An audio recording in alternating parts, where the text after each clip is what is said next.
Okay, we are back. For those of you who know, we took a couple of weeks off for the holiday, bridging 2024 into 2025.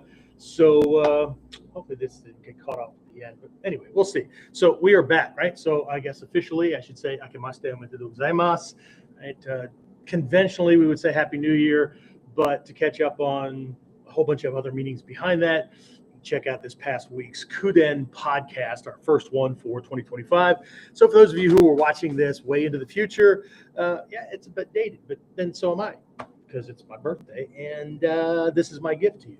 Anyway, all right, so back on to Warriors Whiteboard Wednesday. So this week we're going to take a look at this concept that I was introduced to a long time ago, countering his counter, right? I'm not talking about not that kind of counter, right? We're talking about him countering your technique, right? This is an advanced skill set. And so the cautionary tale is, while it can be, I don't know, alluring or preferential or ego driven or whatever to want to jump over a whole bunch of things to get to this point, you can dabble in it, but my suggestion is if you're going to try this out and you're not quite there, you'll know quickly, because this will be the litmus test, right? You'll know what you're missing, okay? And if you don't know what you're missing, that's why we need teachers, okay? People that know what they're looking at that we can't see, okay? All right, so very, very quickly, today we're going to be taking a look at, again, this advanced skill set within Ninjutsu, and actually any fight system, right? I'm coming at from the Ninjutsu, Budo, Ninpo, Taijutsu kind of perspective. But if you're in whatever you're in, if you're doing whatever you're doing, I don't care if it's boxing, I don't care if it's MMA, I don't care if it's Taekwondo, I don't care what it is. If you're doing it with an eye on actual street survival, right?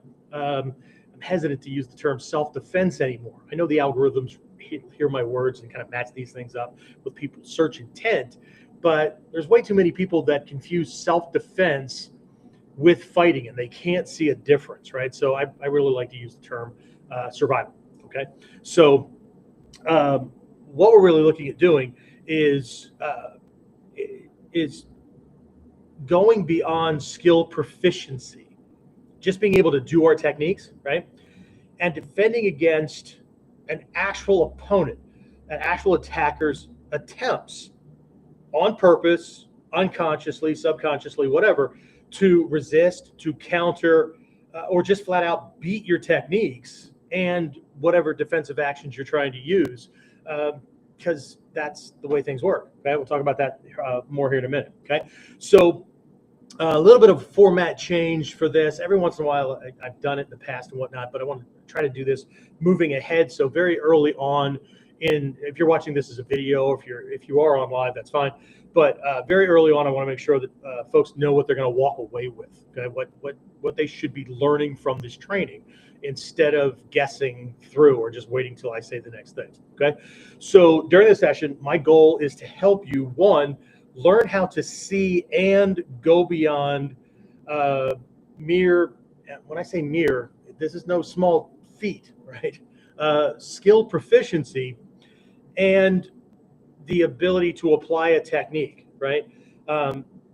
In order to prevent a skilled or lucky, right, attacker from resisting or otherwise countering your moves, okay? Because he will, right? I mean, we have this understanding in the dojo here that no one in this world except your training partner is going to willingly allow you to do this shit to them, okay? As soon as we shift into randori, or we shift into sparring, or we shift into drills where the partner can lightly or not so lightly counter things, right?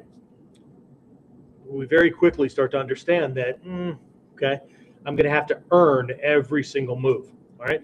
So that's one. Number two is I want to help you understand what it takes to expand your ability to adapt to your opponent's moves, and especially his attempts to prevent you from executing, right, your strike, your lock, your throw, whatever other technique, right, and to still end up beating him at his own game. Okay, and finally, I want to help you avoid three really huge mistakes that most fighters, right, make that can strip you of your advantage. It can just end up just drastically changing the outcome of that situation, self-defense situation, really, really fast. Okay.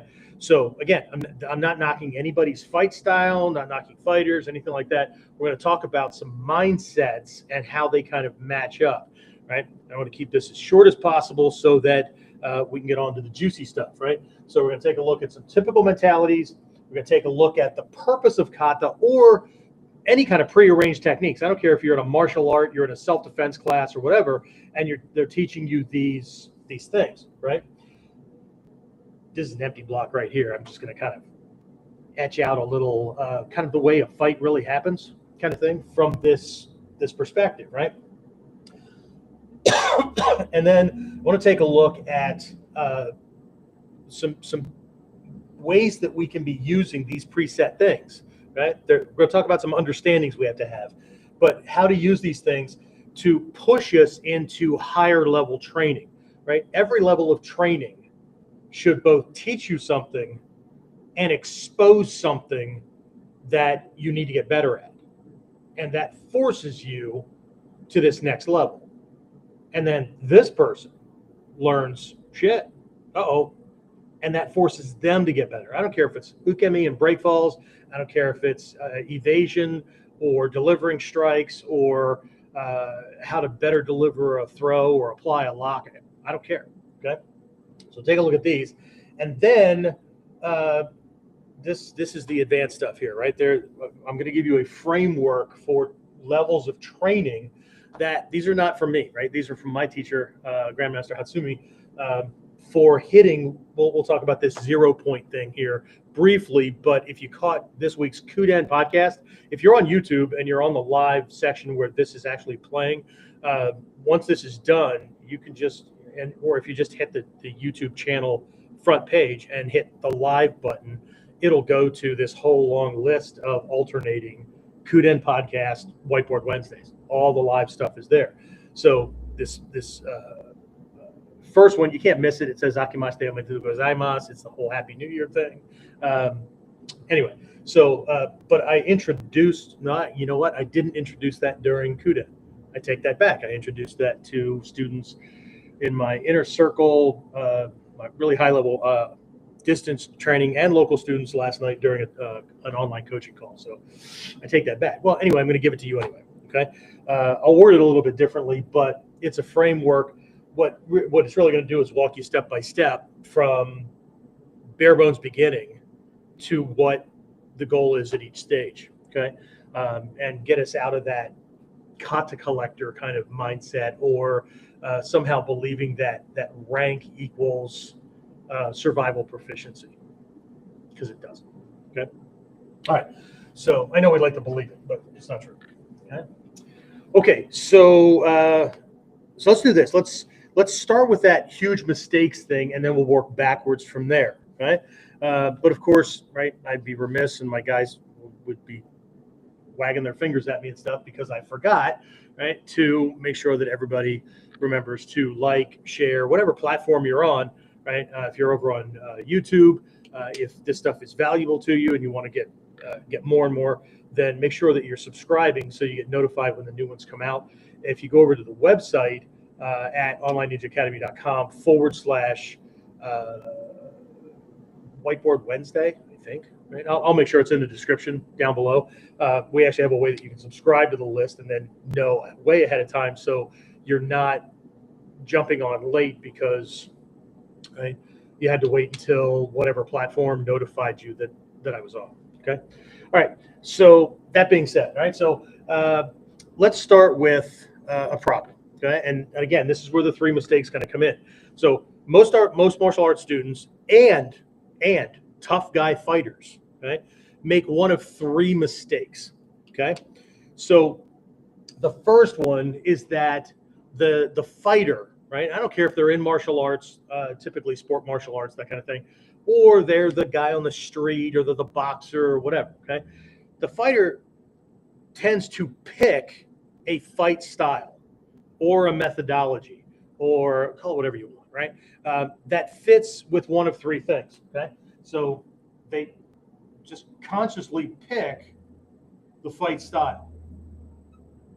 They saw it on YouTube. They've been watching boxing. They like watching mixed martial arts stuff, whatever. And they probably watched a bunch of things across. And so based on personality, based on athleticism, based on cool factor, whatever, they gravitate toward one. Okay. It's kind of like, when people get into relationships, we pick people based on appearance or the way they dress or cool factor or whatever, but we don't know anything about their personality. So what we do is we get together with this person and then we hope that it all works out. Okay. So, but this can be a problem. Okay. So again, this fits with one of three things. Okay. One, it fits with what I was just talking about. What he's seen. Okay. So this is a seen or taught kind of thing, right? Or what he's been taught. And what I mean by this is it may be a formal teaching, but I'm going to talk about the taught thing here more farther down. This one, what I mean by taught is he's taught by other tough guy or fighters that he admires. Okay. This could be through movies. This could be through watching sporting events. This could be just watching other tough guys, or he hangs out around other tough guys and he's seen how they fight and they win a lot and whatnot. So that's cool, right? That's how you fight. That's okay. So again, they're choosing it. None of us choose things because we think it's going to fail us. This is an important thing to understand. Okay? We all think that we're right, but what we miss is that belief about being right and why this is the right choice was based on a whole bunch of factors, right? Experiences and things that we had to choose from. I mean, if we don't know that a fight style exists, then we're not going to choose it, right? Okay. The way we've seen fights or anything, right? So, and this is where people come up with these theories and ideas and whatever, okay? But that's the first one, okay? Picks it based on what he's seen, right? In the neighborhood, in the hood, whatever, right? On the movies, bar fights, whatever. And if anybody's a fan of movies like I am, and I mean like historical things, I'll go back and watch black and white movies, all kind of historical period pieces and whatnot, all the way to, to now. And I like action movies and things like that. But what you see over different eras is that the fighting that goes on in movies that involve fights, they look different from era to era to era, depending on, right? I mean, before judo was introduced to the States, it looked like just like people would dive over freaking couches and whatever, right? And so what's interesting is that there's this question, right? Do movies reflect reality, or does reality end up reflecting movies? Okay. I find that in the earlier days, movies had people fighting like they would fight on the street. But then these other things kind of came in and that got assimilated into certain types of movies. And then certain people would start to fight like that because, well, that's how fights happen. Got to be careful. Okay. All right. So number two, right? I'm using the term he, right? It could be he, she, it. I don't care. Okay. So I'm just going to write experience. Okay. So they have experience, right? He's been in scuffles, and they all seem to be a certain way, right? They're either wrestling matches or they're, out in the parking lot after school, whatever. The bar on Saturday night is just an extension of what kind of fights happened in school and whatnot, right? And so what ends up happening is he's been in these experiences, and the other guy's typically doing things the same way. So what he's done in the past that has worked more often than not, he has more wins than loses, right? Or more wins than losses. That's the thing that he adopts as his fight style. It's just more dependable, right? And so we also get really, really good because people tend to avoid areas that they're not sure about or they're uncomfortable about, right? So people that I don't know how he fights, or that guy carries a weapon or whatever. Yeah, no, I'm not gonna. You tell your girl to shut up, stop causing a problem that you have to cash the check that her mouth is writing, whatever. It could be your best friend. I don't care who it is, right?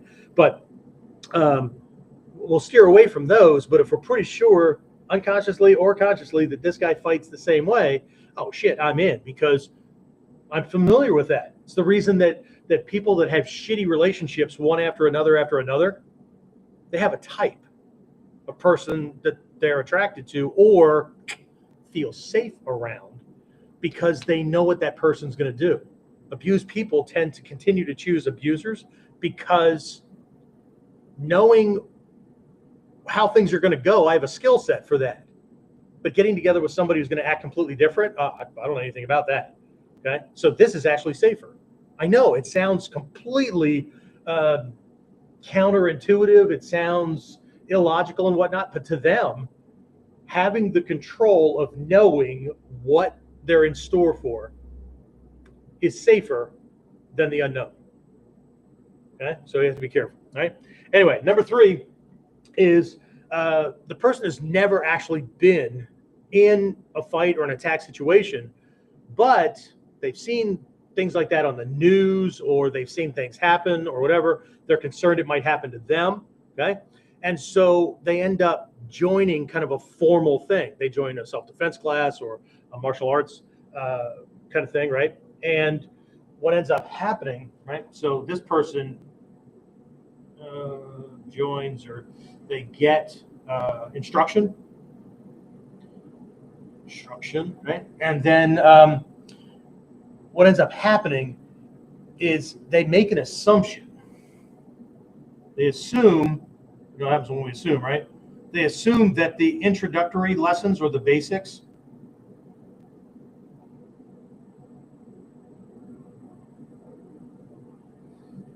is the mastery stuff.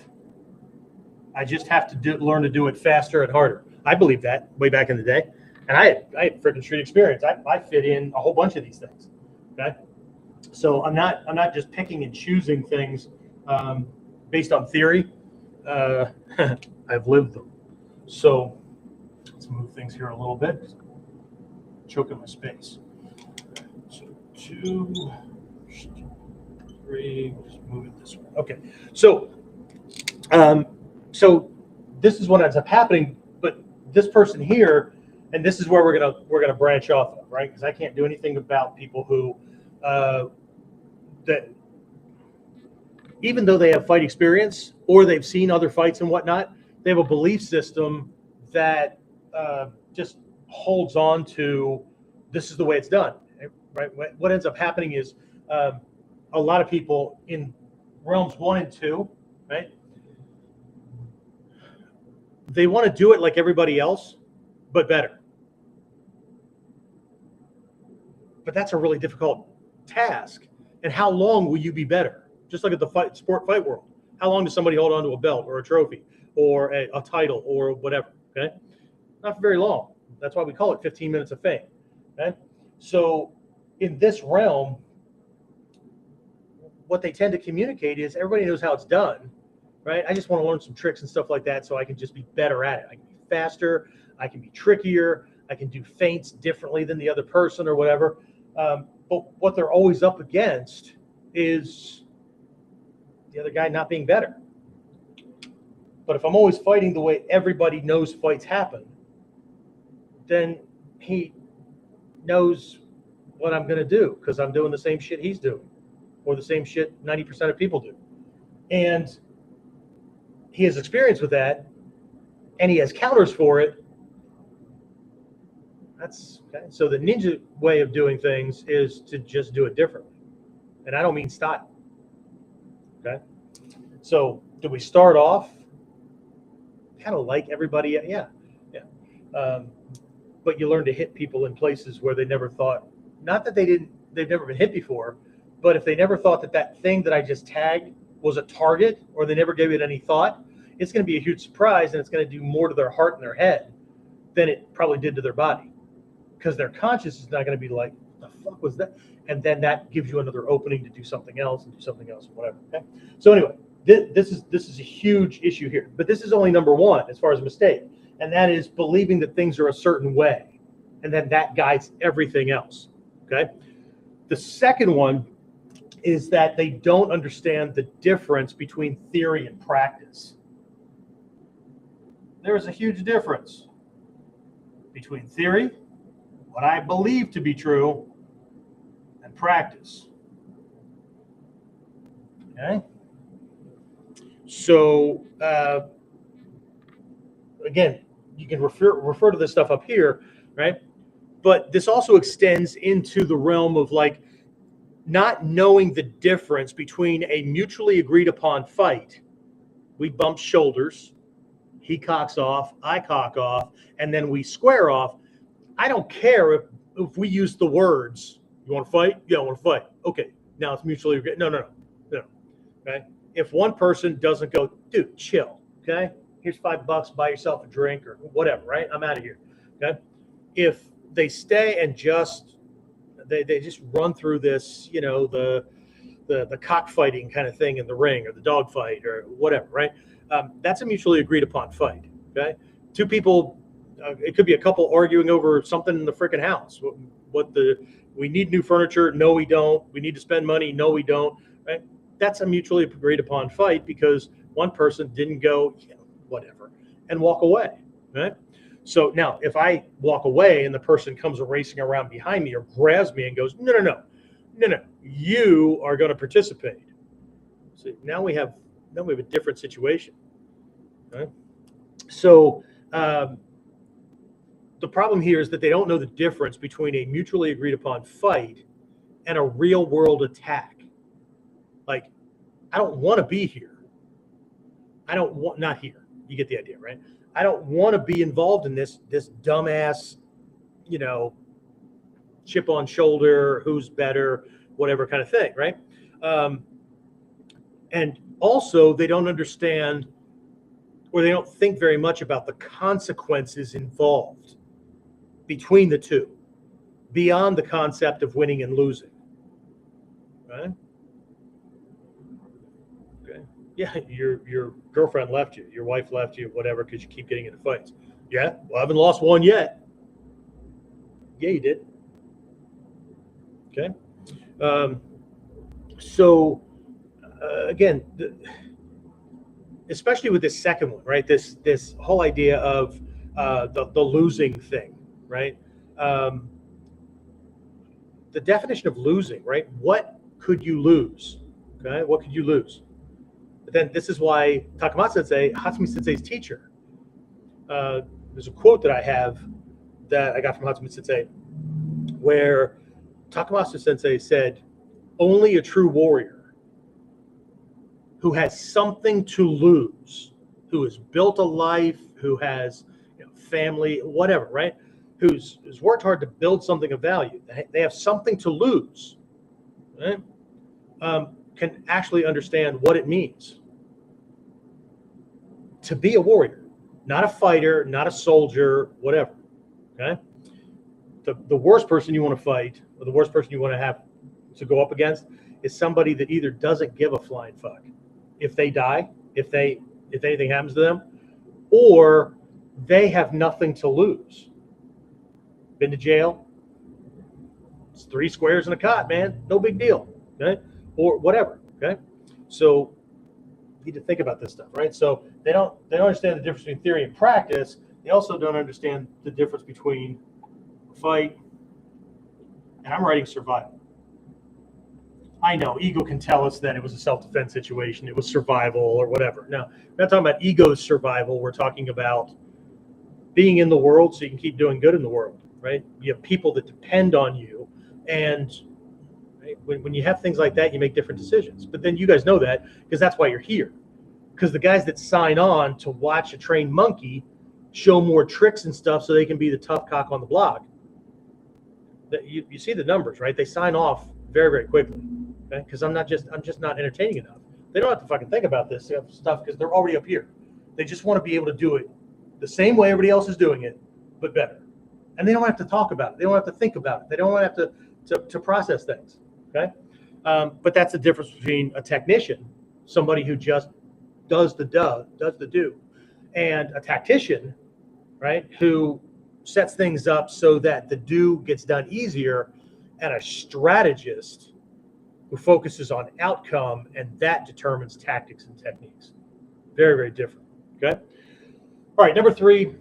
This is especially for the martial artist, but I've got a couple of things in here for these guys as well. Okay.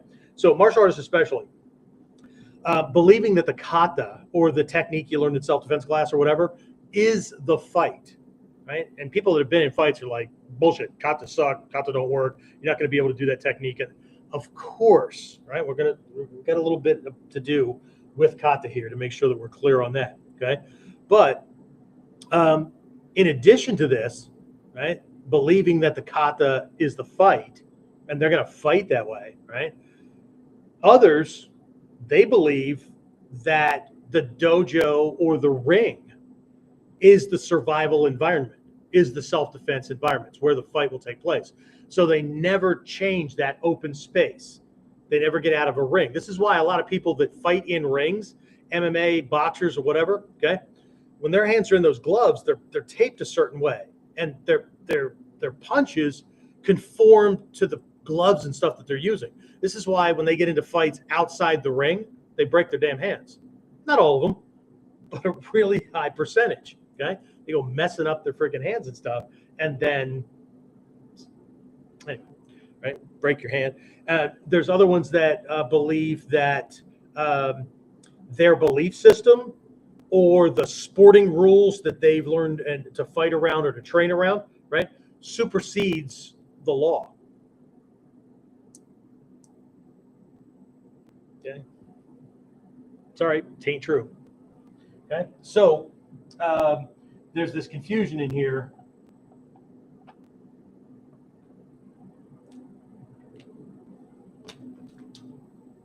Confusion?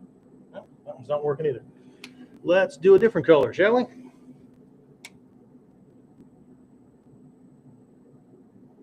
Confusion, right? I'm going to write, this is a Japanese thing, so if you've been around for a while, I'll explain it here very, very quickly. Kyujutsu Tenkan. Okay? Kyujutsu Tenkan in Ninjutsu, this is like a core, it's a core secret, it's a core essential piece of everything. Kyujutsu Tenkan, or Kyujutsu Tenkan Ho means method or way. So Kyujutsu Tenkan itself, this means truth and falsehood, right? Truth and falsehood. So Tenkan means to flip it, to juxtaposition it. Kyujutsu is truth and falsehood, reality and fake, or whatever. Okay.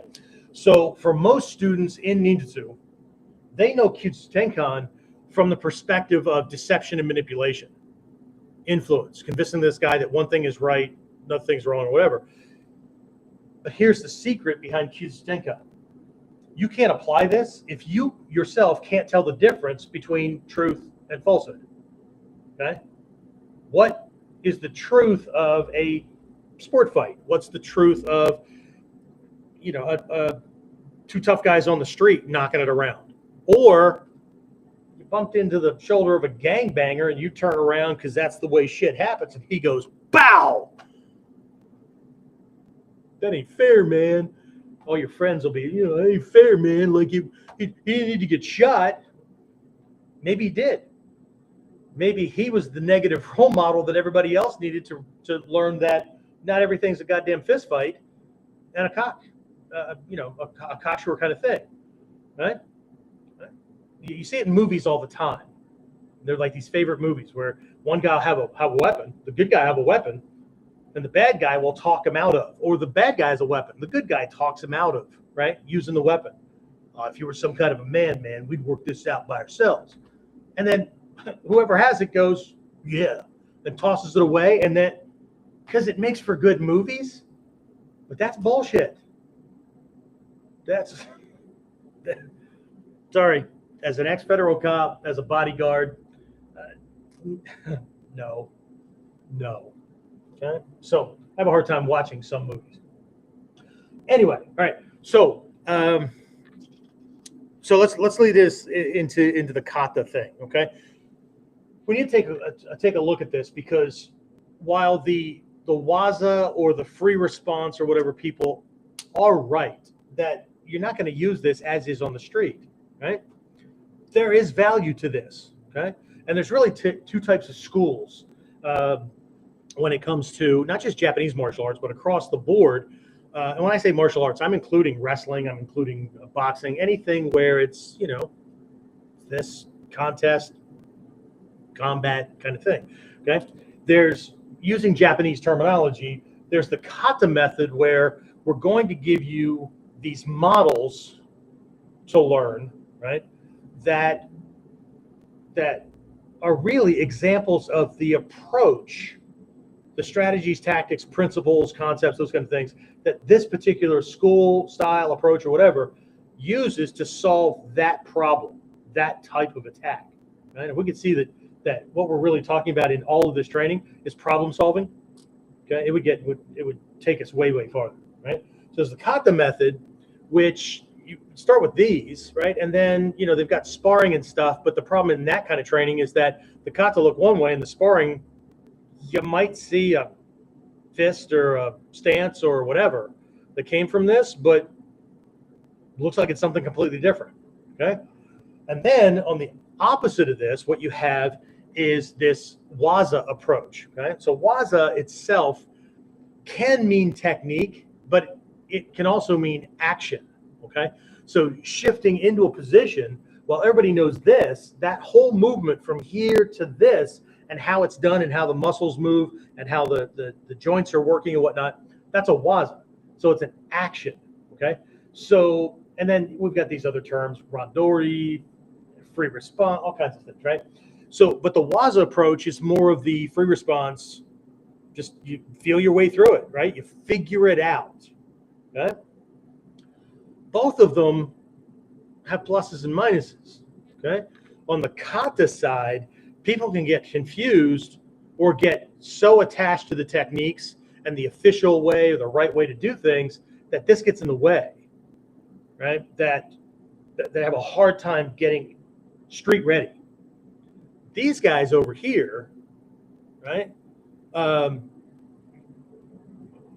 that you change one little variable in a situation and your response could be completely different than what it was going to be half a second ago, right? So they get that, but you have to be really intuitive and willing to put up with a whole bunch of just banging around and confusion and all that, right? So where this one can get you to street ready, there's a problem over here. And that is, if I'm making a mistake, if there's an error, the coach or the teacher or whatever gives me this new way to do things, in real time, when I go to make that mistake, I have to somehow, in the flurry of things, remember not to do the old thing that I've done hundreds of times, or at least dozens of times, which means there's more in my storehouse consciousness that's going to come out under pressure, right? There's more of those things, so I'm more likely to do that, to do the mistake. But I have to be mindful to do the new thing and hope that it works, because I'm still working on it, right? Because there's not a whole lot of repetition, right? And so often what ends up happening is fixing mistakes happens slower over here, okay? Because the time comes and then it's gone, and shit, I shoulda, coulda, and now while I'm thinking woulda, shoulda, coulda, I get punched in the mouth again or whatever. On the kata side, well, yes, right, we can have a problem transitioning over to that fluidity kind of thing. The cool thing about this is that there's a framework, and if I'm making a mistake, that mistake is going to happen at the same point every single time I do this technique. So if I'm going to change something about it, I know when it's going to come up, I can replace it and keep on going. This one allows for mistakes to be fixed faster. So which one is better? Neither, and both. In Ninjutsu, in a proper training environment, this should happen. We're looking for the best of both worlds, okay? We're not looking to do it one way, and then when we go to sparring, this looks nothing like this. We're not over here to where we can't reproduce things. And when we do, we've all seen those guys, right? I have a guy that's been training his entire career, and he has his way of leaning into things, and he always initiates with the same thing. Right? It took me 3 times seeing him describe how he does things to know that under pressure, that's where he's going to default to. So anybody that knows that person, right, they've taken all the skills they've learned and trimmed them down to just their favorites or the things that have worked. Again, they're right back up in here. Just shit that's worked over and over again, so I'm just going to keep leading with that. What if your attacker isn't looking for bragging rights, points, belts, trophies, or whatever?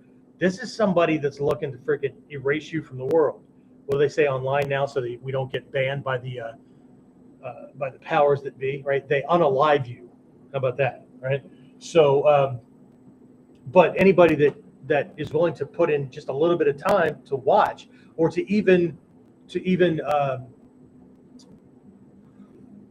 we'll call it influencing world situations so that you find yourself in a fight situation that you have to do your thing, or they've got you on video. Okay. All they have to do is do what football coaches do with the players. We're all in a meeting just like this. Well, he's up here and he's got, this is what that other team's plays look like. So when they pull this one and we see this running back cut way over here, right? This group over here is going to move this way. This one's going to back up, right? They develop defenses against it, right? So you can't do your favorite moves, which is why in Ninjutsu, we don't have favorites. We don't have preferences, okay? Because you never know what's going to happen, okay? All right, so kata, right? So there's 3 ways I want you to think about kata. There's lots of other ways that we can use kata, but there's 3 ways that I have my students think about kata. First one is that it's an expert role model.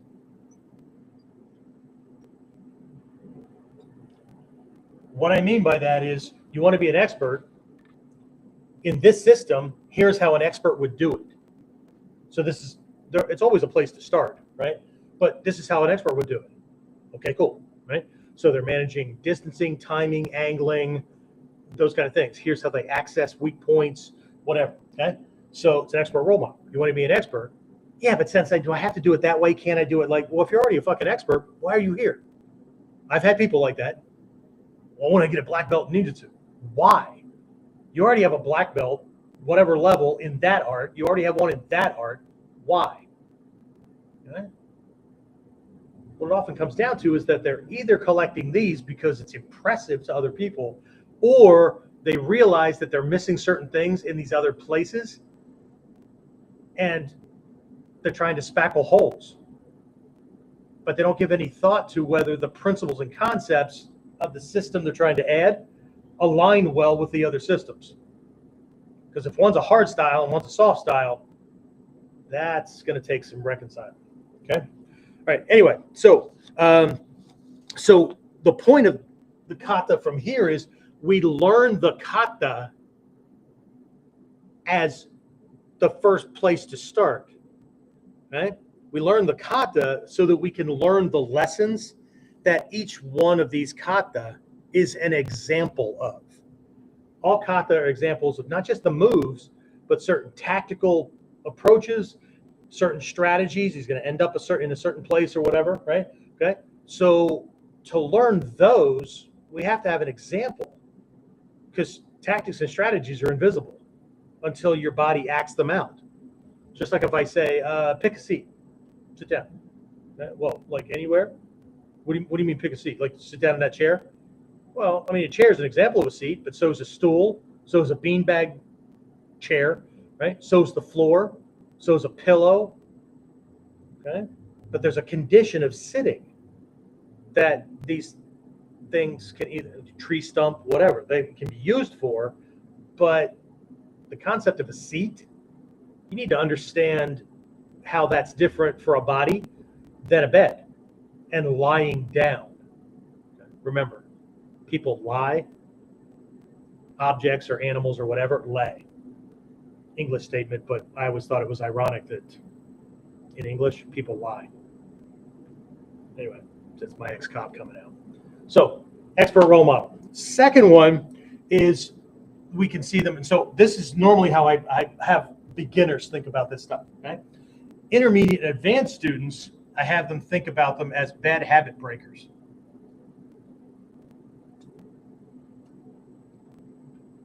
Nothing wrong with the goddamn technique. It survived hundreds, if not thousands of years. So if I can't do a kata, if I always have to change it, there's something wrong with my basics. And it's not at the move where the mistake feels like it occurred. It's a move or three back.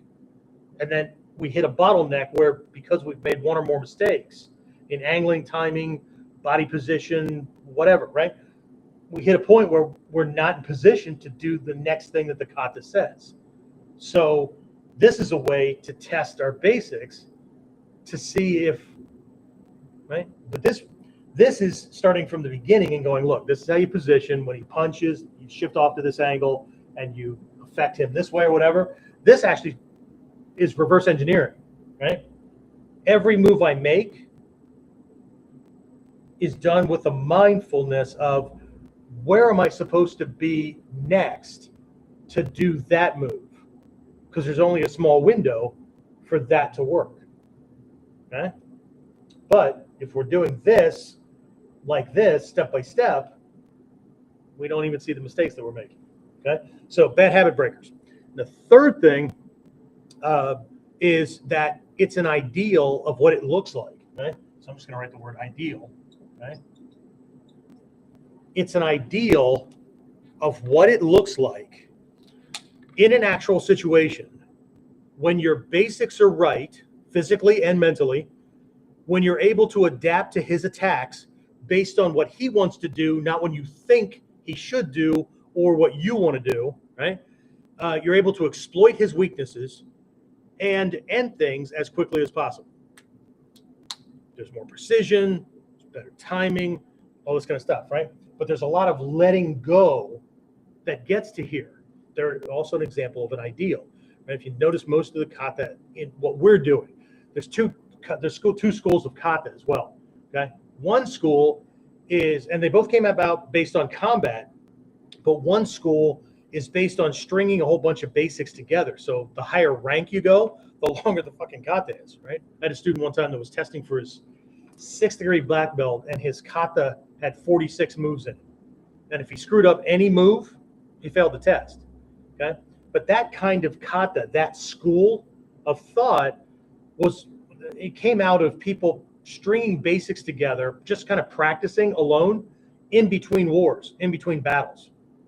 Okay, the kata that we're doing, the kanji, actually paints this idea of a scenario. Okay, so there are 2 or more people. This is not, you can do them solo, but they're not built to be done solo. So this school of kata is an example of the dynamics and the strategy and tactics employed in the moment, where the other one is just refining skill sets so that they don't get rusty between one battle and the next. Okay, so again, brief history. Is it always that way? No, of course not. There's always exceptions. Okay, so but it's the ideal, right?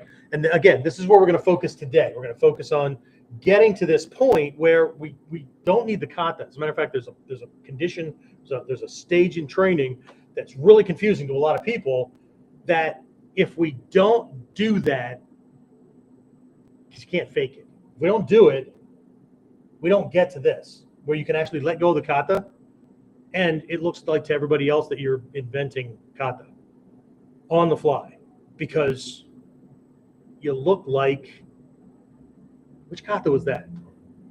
Sono kata. That thing. That's what I did. Yeah, but it looked familiar. Yeah, because it was built on all this other stuff. Okay, it wasn't just like I learned this shit and then I go out fighting like everybody else. Okay, all right. So the point here is that we need to match up the kata method with the free response method, right, to see that both sides have merit, right, in getting us where we want to be. Okay, so here's the thing, right? There is a whole bunch of breaking things that goes on, right? And you'll see it when I get over there. So there was a framework, right? When we learn a kata, often, again, this guy here, right, sees that as, oh, that's how I'm going to fight.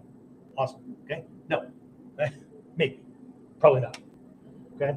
Probably a contrasting color here. Okay. So what do we see with most kata? And I'm not talking about the strung together kind of things. I'm talking about where we're actually in a lot of martial arts schools where they do that string kata, the string theory kind of thing. They have a self-defense portion of class. In martial arts like this, the kata look like the self-defense portions of the other classes, where you actually get to work with somebody, but it's not sparring. Okay, so what we normally see is, right, let's say he throws a punch, okay, and then I counter that punch with one or more moves that kicks his ass. It's the ideal. That's what we signed up for. I didn't sign up to lose, right? So show me how to always win. So the kata,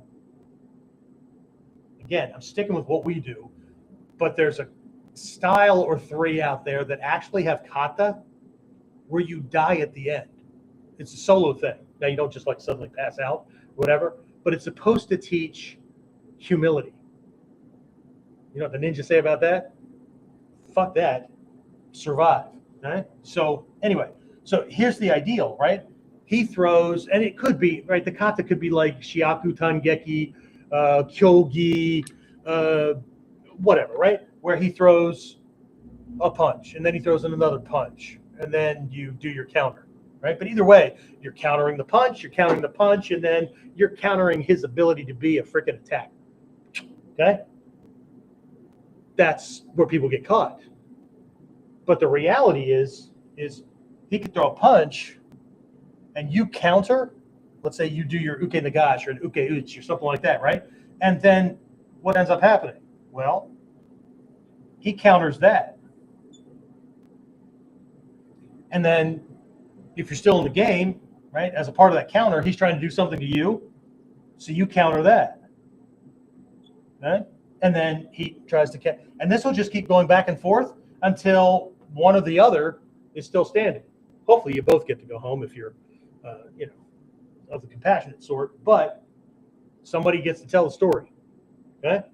So in training, in our black belt training, we will start with a kata, and then we will break the kata apart to show where the attacker can counter at any point. Because my students aren't, at a certain point in their training, they're not allowed to be content with just knowing the kata. They have to know how to beat the kata. Every lineage, Gyokoryu, Kotoryu, all that. The way they do things is also designed to defend against their own moves. That's why Gyokoryu Ichimonji no Kata puts this hand right here. Because if I'm dealing with somebody who does more of a Koto, Kuki Shinden style or whatever, the hand goes here. Because they're going to enter through this opening. So I take that opening away that makes this arm weak. This goes here. But if I'm dealing with somebody who's going to do the same thing that I do, which is to get out of the way and do one of these swatting counter strikes to Hoshi and shut my arm down all the way up to here and then beat my ass, I'm going to make it so he can't do that. Okay? Same thing. One, depending on, right? So and this is something that we're going to see on here. When we study the Ryuha, when we study the lineages, we're not just studying it from a strategic standpoint. We also have to study it from its weaknesses. And if we look at it, right, and we pay attention to these things, we recognize that the lineage is set up to also defend itself against its own techniques. Why? Because, well, did you know anybody that signed up for a yellow belt or a green belt course at some freaking school and then went out and was using that shit against people? Or went off the deep end and had a bad day in the class and went a little, and they're going to throw shit at you that they learned in that class. Okay. So anyway, but all the way down to the basics. Okay. We're protecting ourselves against the school's own things as well. Okay. Not just defending against other people's. Okay. But and we'll talk about that maybe some other class. What time do I have here? Okay, good. All right. So again, here's the ideal, right? So again, there's this back and forth kind of thing. So what we'll do with a kata is we'll go, okay, he throws the thing, right? And then you're going to counter it and then do this next follow-up, okay? That's the next piece of the kata. Except you counter it and he counters the counter, right? This is one of those things. It's going to be one of the things that we're going to work on this Friday virtual class that we're doing. We're going to be doing some things with locks and some throws and whatnot where he beats a certain piece. And you'll see here in a minute where there's a couple of things that we're going to approach it from. But as a for instance, in taijutsu, punch that comes in and we have this circular counter strike. It's done in Togakure school. It's done a certain way in Kukishinden, that kind of thing, right? Where there's this waza part of kata, whatnot, that's ken nagare, a flowing punch, right? Where we strike it and then we come right back in for that next hit, okay? Because if we catch it right, it should unbalance him, open things up, and then we can attack, right? Well, one of the things we're going to work on Friday is he throws the attack, you do your uke nagash and go to move in, and he will have ridden off that uke uch, right? And be able to counter strike your counter attack. He's going to counter the counter. And then we're going to take a look at how to counter the counter with a counter. And then we look at how to counter the counter with a counter.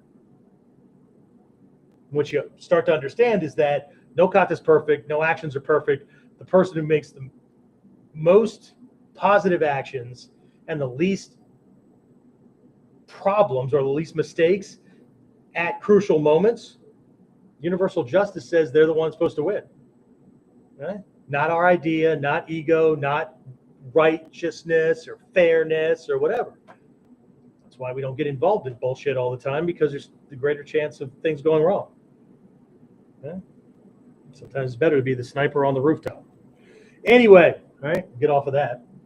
Okay, so again, in here, there's a whole bunch of training that can be done, a whole bunch of different kind of things. And this is a whole different level of training to be able to adapt, to be able to counter as counter, right? But both people are working this thing. And the higher the skill level of both fighters, okay, I think if you don't know about it, sometime we'll talk about it in a Kuden or whatever. But Takamatsu Sensei was in a fight when he was living in China that lasted 3 hours long. That sounds like, holy shit, man, that's a long fight. Yeah, but both of them threw something in the first couple of minutes, right? Trying to tag the person, and they got punished for it. And they spent the rest of the fight trying to adjust to get something in that couldn't be countered. And at the end, they called it, said, okay, well, you got skill?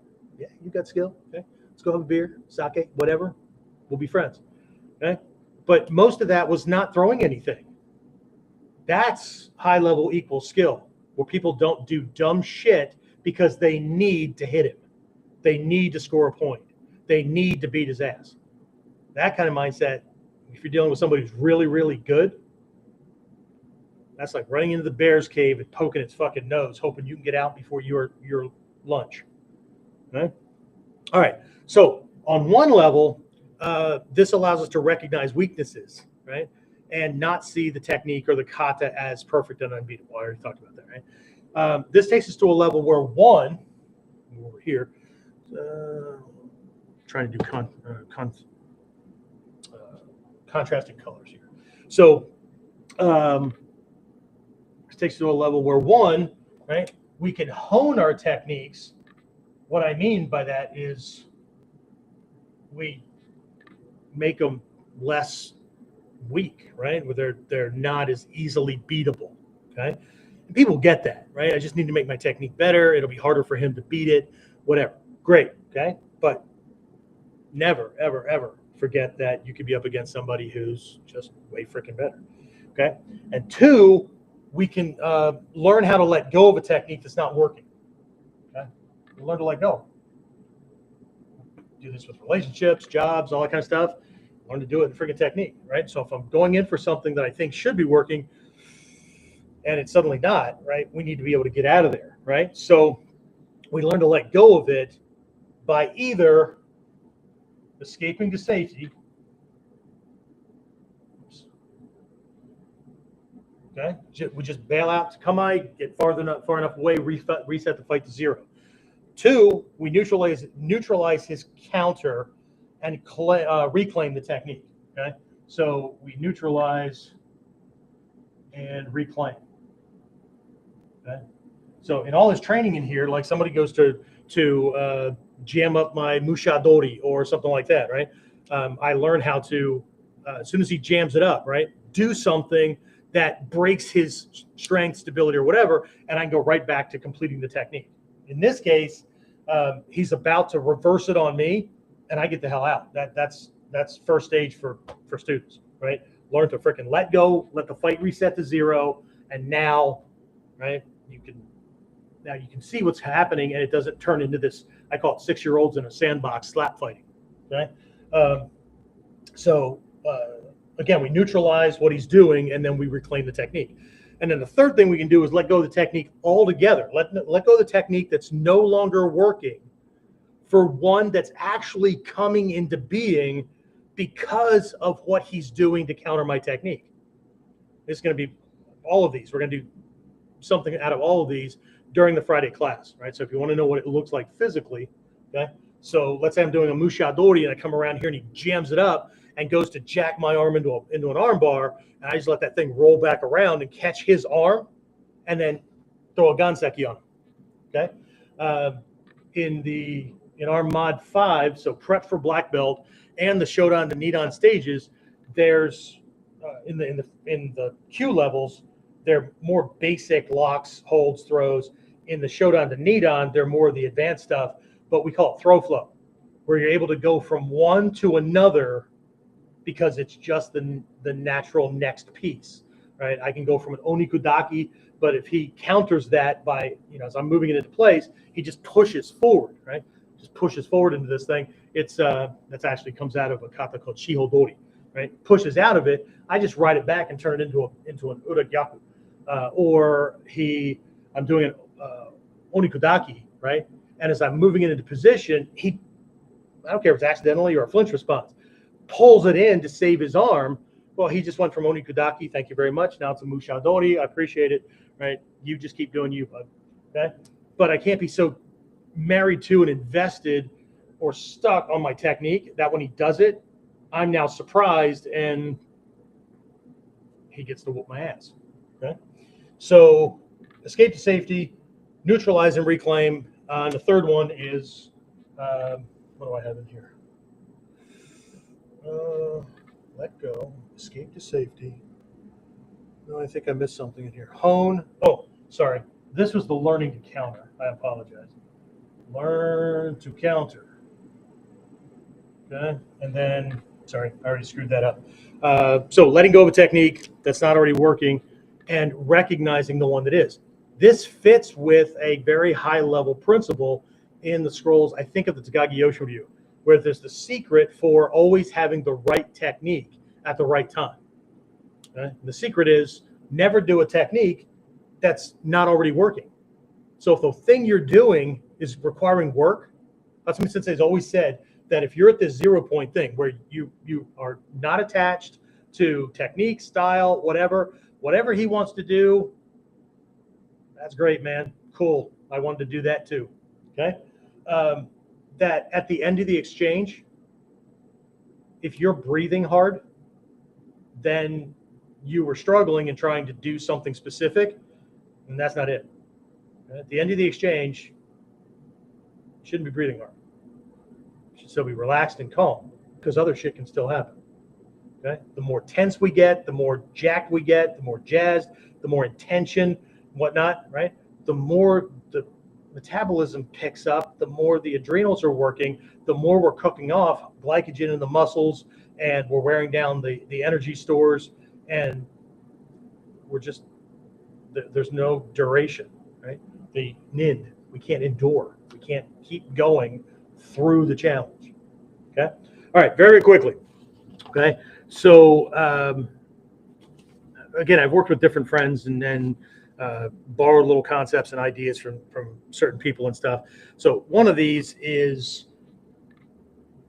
a fellow teacher's way of explaining this from top down, right? From the ultimate goal of this 0 point, which is like coup. It's like void, right? Whatever. It's not empty. It's just full potential. Whatever's going to happen is going to happen. And I have a toolbox and a skill set that's broad enough that whatever happens, cool. Right? I need that one. Oh, great. Okay. It's kind of like a repairman. Doesn't know what the hell he's getting called to repair at any given time. So he needs a bunch of tools in his toolbox. Right? It doesn't show up with, hammer and duct tape to fix everything. Right? No matter what the joke says. Okay. But again, this isn't something we can memorize. Okay. So at a certain point, we have to let go of, or we have to forget technique. We have to forget the style, right? We have to forget or stop worrying about the official way to do things. Oh, the purists in the art aren't going to like what I'm doing because it's not the official way. If they knew what the hell they were talking about, right? And they weren't so attached to form, right? So let them drool over there. It's okay. Okay. Now, if you're doing something that's completely off, right, you'll know that too, because at this point we have to cross over from form to formless. And formless means the principles and concepts in action can look 10,000 different ways. But if somebody calls you on, well, that's not the right way to do this, or it's either a teacher who's starting you with a certain place and you're going to grow from there, or it's somebody that's stuck here and that's their comparison. Okay. All right. So again, Hatsumi Sensei has called this the state of being zero, not empty. Right? You need zeros to make not a $1 bill, but a $10 bill, and a $100 bill, and 1,000 and 10,000. Without zeros, you don't have a whole lot. Okay. So he has also referred to this as returning to zero, because as infants, we were unstained. No labels. We didn't know what to call things or whatever. So everything was just what it is, right? And we were responding to things based on it being pleasant or being aggravating or it being painful or whatever, based on what it is. Being zero, being in this void state means, and there's another word for it too, and I covered this 2024, I don't know, November, December, something like that. This concept of heijoshin. Heijoshin. Everybody's heard of Fudoshin, they've heard of Mushin, whatever, right? Heijoshin means ordinary mind, everyday mind. Okay, it's kind of like driving your car. When you first learn to drive, oh shit, you're paying attention to the steering, the lines on the road, the speedometer, the mirrors, somebody wants to ask you a question. Shut up, man, right? I'm driving. Okay, you're paying attention to everything, right? And it's the car, right? It's my car. Yeah, okay. In today's world, right? Once you get past the luster of like, oh, I just bought that one. You spend a week or two bragging to your friends, like nobody else got a car like that. And then you suddenly notice that there's all kinds of fucking cars, same color, same stuff. Shit, right? I'm just like everybody else, right? But at a certain point, you barely think about your car. You think about it when the registration needs to be renewed or the inspection, or you're going to take it to a car wash, or somebody bumped into it, or somebody's talking about a car, what kind do you have, and right, you barely have any attention on it. Okay, I made a reference to this in a class last night, I think, might have been Kuden, but you come home from work, you walk in the door, and you realize, shit, I forgot to pick up milk at the store, right? So you run back to the store and you buy milk, and you come back home and you have your cereal or whatever you're going to do with it, right? Did you run to the store? No, you don't even you barely think about going to the car, starting it, operating it all the way to the store, parking it, locking it, going in, buy your shit, pay for your shit, but whatever, right? Come back out, reverse engineer the whole thing to get back home. You didn't think about the car. You thought about, it's transportation. You don't think about the driving part of it, barely. Some jackwagon looks like he's not going to stop at the stop sign or whatever, right? Then oh shit, okay? Or somebody goes to spill something, whatever, right? These little micro moments. That's what's going on over here, okay? This is that heijoshin, that ordinary mind, right? But there's this process that goes in here, right? At this point here, we are living to what in the Gyokoryu is called playing in space, or in the Togakure school is called finding the way. Okay? It's like the Waza people, right? Just kind of intuitively work your way through it. Yeah, okay, cool. But even they have an agenda, because you can see them trying to stop somebody from doing something, or they're trying to get a certain lock or pin or hold or whatever, instead of just letting this guy do whatever he wants and then exploiting those whatever. Okay, cool. Okay, but there's no agenda. There's not even at this level up here. One of the last lessons I got from Hatsumi Sensei was to drop even the thought that you're in a fight, or that you're in a survival situation, or the whole, well, even before that was drop the concept of winning and losing, because as long as you're attached to those, he can figure out what you're going to be doing, because you're projecting intent. Okay? So anyway, so one of my peers in the art wrote an article a bunch of years ago, or no, Cassera, she's from France. So he's gone through classes like this too, and he kind of laid this out in kind of a reverse order. Okay, so what he had written out was to control the space, right? Because that's what we're doing. We're controlling the space, controlling his options, controlling those kind of things. We're not trying to apply something. We're trying to control things, which gives me an advantage and strips things from him, right? Okay. So to control the space with Mutodori, right, which just means I'm on the weak end of things. This isn't just unarmed against a weapon. This could be he's bigger, faster, stronger, more skilled, whatever. I'm on the disadvantaged side. Okay. But to do this, to deal with somebody who's bigger, faster, stronger, whatever, you have to be zero. You have to have no preconceptions about what's going on. Okay. To be zero, you have to be one. What that means is that your head, your heart, your body, that kind of thing, you need to be an integrated kind of thing, that you're not thinking one thing, but meanwhile there's fear going on, or there's anxiety going on, or there's neediness going on, or whatever, and then your body's acting a different way. Okay? This isn't just in a fight. This is in everyday life. Most people walk around having certain dreams or intentions that they would like to happen in their life. But they talk to themselves like, oh, but these motherfuckers that are corrupt, and the system's out to get me, and the man, and whatever, or knowing my luck, or whatever, right? And then they get around somebody, or they might have spent the day, right? Oh, see that motherfucker? I'm going to tell him. And then person comes into the room, and they're like, oh, hey, how you doing, man? Good to see you. And then they walk away again like, oh, man, I should have just, okay? They're not integrated. They're not one every day. So how the hell are they going to be one in a fight? Okay? Because they don't operate holistically, right? To be one, you have to be complete. That means you have to have done work with the mind. You have to have done work with the intent and the emotions and things like that, right? The body, right? You have to be authentic, okay? To be complete, you have to be sanshin, right? There's a whole level of stuff. I don't have the time to go into this stuff, okay? To be sanshin, you have to know your basics, and to know your basics, you have to enter the dojo. That's not the same as binge watching YouTube videos because they don't have enough money to hire a teacher or to go to a seminar or whatever. Well, then maybe the problem isn't getting training. Maybe the problem is making life adjustments so that we have the money. I know I just earned a whole bunch of haters at that point, because there's a part of the process of being successful and being free that they don't believe is true for them, about them, that the world will allow them, or that they don't have to look at. Okay? They're so entrenched in believing that they know everything, that all this other shit, it's old ideas, it's bullshit, that shit doesn't work. Well, of course, it's not going to work for anybody who's not fucking working it. Okay? So here's the framework for getting there. And I'm going to paraphrase this very quickly. So we're going in the opposite direction, right? So we're going to assume that you have entered the dojo. We're going to assume that you're in training. And if not, okay, coming to classes like this is a start, right? But you've entered the dojo, you've presented yourself in front of a teacher, right? So you learn the basics. And I don't mean I did them once or twice and I got them right. I mean, you learn the basics until you can't get the goddamn things wrong. Okay?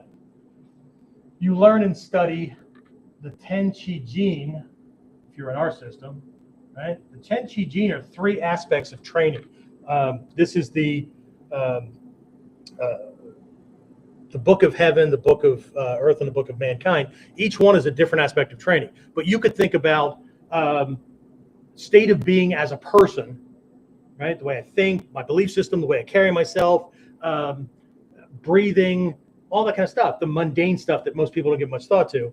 And it could be striking and dealing with those kind of fights, and grappling and dealing with those kind of fights. Okay? Could be, right? Again, I'm not going into this that deeply, okay? So we're studying these, okay, to become the Sanshin.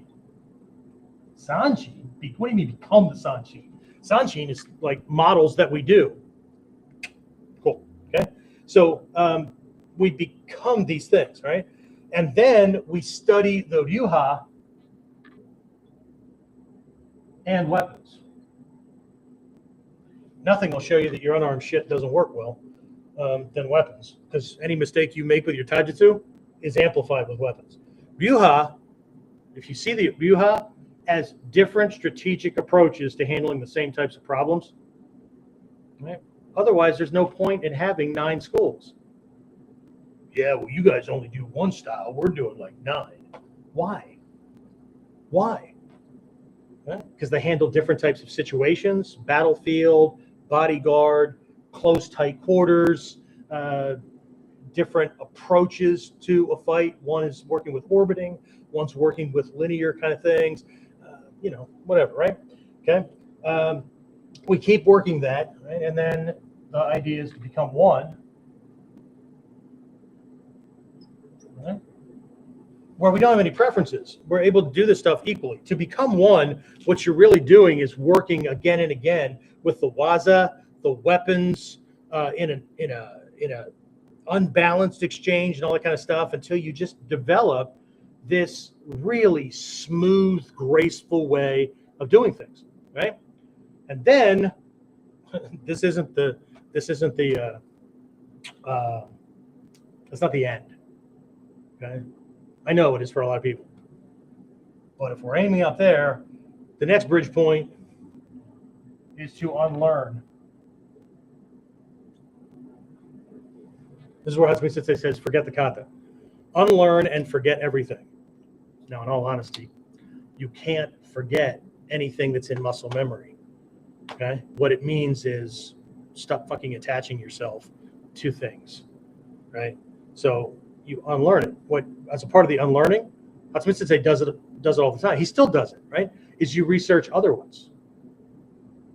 And you pull what can be used, disregard the rest, understand their strategy, okay? Because it's all about that. It's all about this open kind of thing. And then, right, B0.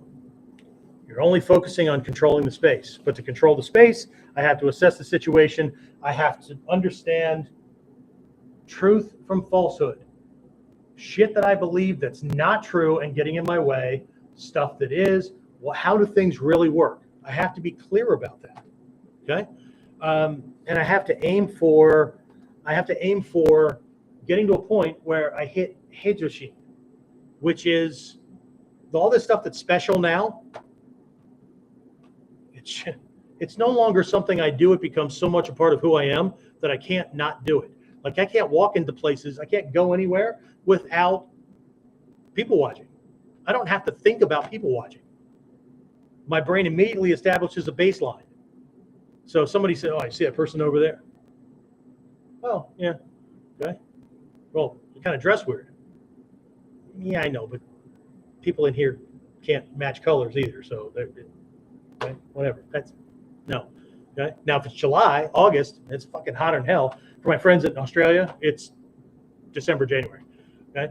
And we're in a family restaurant. People are wearing T-shirts and jeans, or polo shirts and slacks, or shorts and flip-flops, or whatever, and some jackwagon walks in with sunglasses, a big old Terminator black, trench coat and combat boots and cargo pants and stuff like that, he gets my attention because he broke the baseline of what's normal here.